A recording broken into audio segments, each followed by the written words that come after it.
اہل حدیث کی سب سے بڑی خامی اور آپ کا ان کے ساتھ مین اختلاف کیا ہے؟ اہل حدیث کی سب سے بڑی خامی ہے کہ جو وہ کلیم کرتے ہیں نا کہ ہم قرآن اور صحیح حدیث کے اوپر چلتے ہیں، جہاں صحیح احادیث ان کے فرقے کے خلاف آ جاتی ہیں نا، ان کو ہضم کرنا مشکل ہو جاتا ہے، خصوصاً بنو امیہ کے حوالے سے ان کے لیے ہضم کرنی اب مشکل ہو گئی ہے، تو پریکٹیکلی وہ منکرین حدیث بن چکے ہیں۔ ہمیں ان کے منکرین حدیث ہونے پہ زیادہ غصہ آتا ہے ایز کمپیئر ٹو انکار سنت کرنے والوں کے، کیونکہ وہ تو اعلانی ہے، ٹھیک ہے، انہوں نے تو نام اپنا اہل حدیث رکھا ہوا ہے، تو یہ اپنے منہج کو چھوڑ چکے ہیں۔ اہل حدیث کا منہج 24 کیرٹ سونا ہے، لیکن مسلک اہل حدیث، فرقہ اہل حدیث، وہ بھی اسی طرح ایک فرقہ ہے جس طرح باقی فرقے ہیں۔ وہ بھی یہی کہتے ہیں کہ ہم بھی جس طرح آپ کہتے ہیں کہ ہم علمی کتابی ہیں، وہ کہتے ہیں ہم قرآن والے ہیں، حدیث والے ہیں۔ یہ حدیث تو حدیث ان کے سامنے آپ پیش کر کے دیں نا، 2812 پیش کریں نا، تقتل الفیۃ الباغیہ، عمار تجھے ایک باغی جماعت قتل کرے گی، تو دیکھیں ان کے منہ سے جھاگ چھوٹنی شروع ہو جائے گی، آپ شروع ہوں گے تو وہ آگے آپ کو بولنے ہی دیں گے۔ آپ یہ حدیث چلیں بیان کر دیں، یہ تو پازیٹیو ہے نا، صحیح مسلم کی، علی سے محبت نہیں رکھے گا مگر مؤمن، علی سے بغض نہیں رکھے گا مگر منافق۔ یہ آپ کسی وہابی کو محرم میں ٹیکسٹ کر دیں حدیث، آگے وہ الٹی نہ کرے، آپ میرا گریبان آ کے پکڑ لیں تو آپ کو پتا چل جائے گا منکرین حدیث ہیں کہ نہیں، یا ان کی مسجد میں لکھ کے محرم میں لگا دیں آپ، تو دیکھیں آگے دنگا فساد شروع کریں گے کہ نہیں۔ اور یہ جعلی بنا کے آپ کسی اور صحابی کے بارے میں لگا دیں، کوئی دنگا فساد نہیں ہوگا۔ حضرت علی کا تو مسئلہ تو ہے نا خراب، ہاں نظر آ رہا ہے۔ چلیں جزاک اللہ۔ پاکستان کے نظام کی سب سے بڑی برائی سود، جہاد سے جی چرانا یا کوئی اور وجہ ہے؟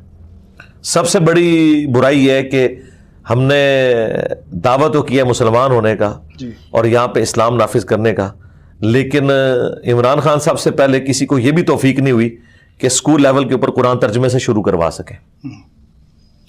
آج تک ہم یہ کام نہیں کروا سکے، تو یہ کتنا بڑا ظلم کیا ہے کہ نام اسلام کا لے رہے ہیں، قرآن ترجمے سے نہیں پڑھایا جا رہا، اس کی وجہ سے اتنا شرک پھیلا ہوا ہے۔ اگر پاکستان کے سٹارٹ سے ہی ہمارے بڑوں نے قرآن کو ایز اے سلیبس یہاں پہ داخل کیا ہوتا اور لوگوں کو قرآن کی تعلیم دی ہوتی تو آج اتنا شرک تو نہ پھیلتا۔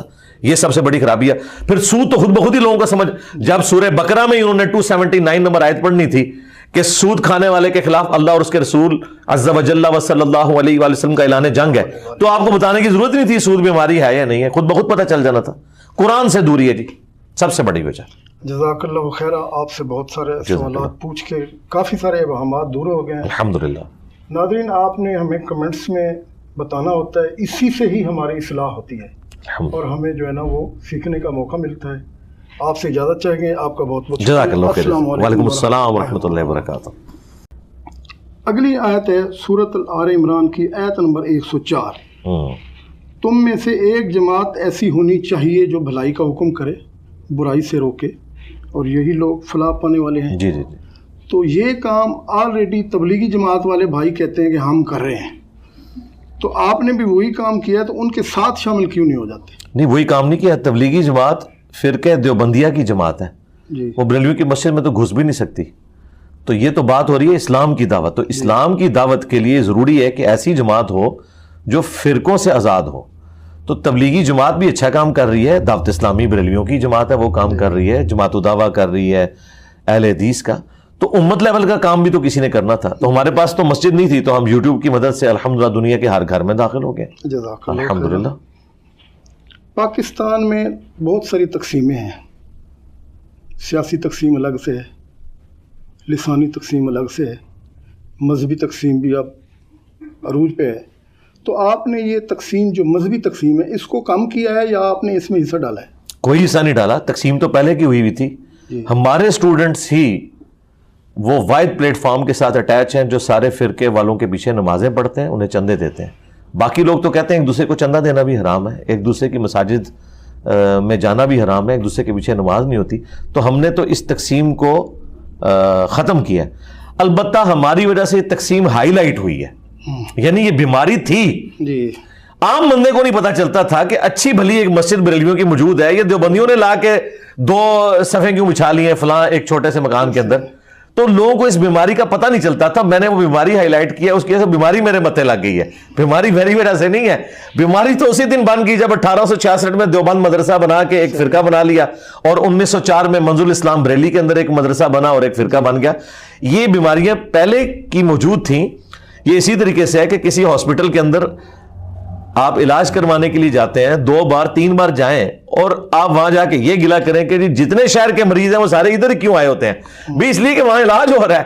یہ ہاسپٹل کا قصور نہیں ہے کہ وہ مریض پروڈیوس کر رہا ہے، مزید جو ہے مریض وہاں پہ آتے ہیں. جزاک اللہ.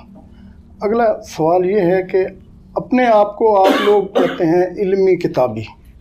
مسلمانوں کا ایک گروہ اگر اپنے آپ کو علمی اور کتابی کہے تو وہ فرقہ نہیں، اگر دوسرا مسلمانوں کا گروہ کہہ دے کہ میں قرآن اور حدیث والا ہوں تو وہ فرقے میں شامل کیوں ہے؟ نہیں، جو قرآن و حدیث والا کہتے ہیں ہم اسے فرقہ نہیں کہتے. جس طرح اور دوسری نہیں، وہ تو اہل حدیث کہتے ہیں نا، اپنے آپ کو وہابی کہتے ہیں نا. ہم تو اپنے آپ کو علمی کتابی نہیں کہتے. یہ تو شعر ہے، میں ہوں مسلم علمی کتابی. اس کا مطلب یہ ہے کہ میں مسلمان ہوں اور علم اور کتاب کی بنیاد کے اوپر اپنے معاملات کو لے کے چلتا ہوں. یہاں آپ لکھ لیں بے شک میں ہوں مسلم پاکستانی، تو اس کا مطلب یہ ہوگا کہ پاکستانی کوئی فرقہ ہے، بلکہ کہا جائے گا پاکستان کا رہنے والا، علم اور کتاب کے ساتھ نسبت رکھنے والا، نہ کہ یہ کوئی نام ہے. ورنہ تو ہماری ویب سائٹ کا نام تو میں نے اہل سنت پاک.com رکھا ہوا ہے. صحیح ہے. اس لیے کہ اہل سنت اور خوارج یہ شروع میں 2 ٹرمز بنی تھی. اہل بدعت جو ہیں وہ خوارج تھے، اس کے مقابلے پہ صحابہ ان کی جماعت جو ہے حضرت علی کی وہ اہل سنت کہلاتی تھی یا شیعان علی کہلاتے تھے وہ لوگ. تو اس سینس میں ہم تو اپنی ویب سائٹ کا نام بھی اہل سنت رکھا ہوا ہے. تو یہ فرقے کے پوائنٹ آف ویو سے نہیں، نعوذ باللہ.